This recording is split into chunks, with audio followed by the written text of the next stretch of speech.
All right, I've told you about privilege walks and significant emotional events training. Two training methods our military is using to propagandize critical race theory to our service members.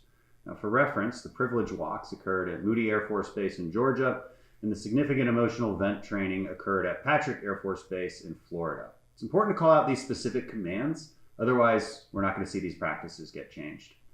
So today I'm going to tell you about a really disturbing report we received in my home state of Texas at Fort Bliss.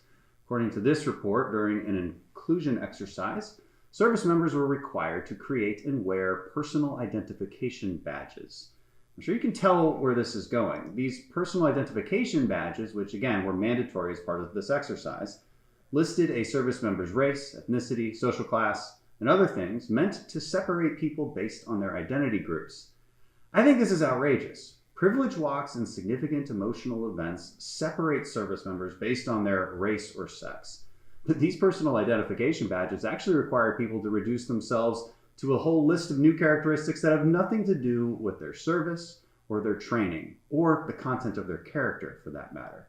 Most soldiers do not believe that they are the sum of identity groups, and it's absurd that our military is instructing people to view themselves and others that way. In the SEAL teams, our bond is forged in large part by our common history, our ethos, and our trial by fire training. We never asked each other for our social class or other identity groups because that would be ridiculous. The only thing that should be on a soldier's uniform is their name, their rank, and most importantly, the American flag. Yes, we are all individuals and we're all different, but the military requires us to put aside those differences and focus on one mission as one team, not highlight differences. This type of woke training doesn't help strengthen a unit. It weakens it severely, and it must stop.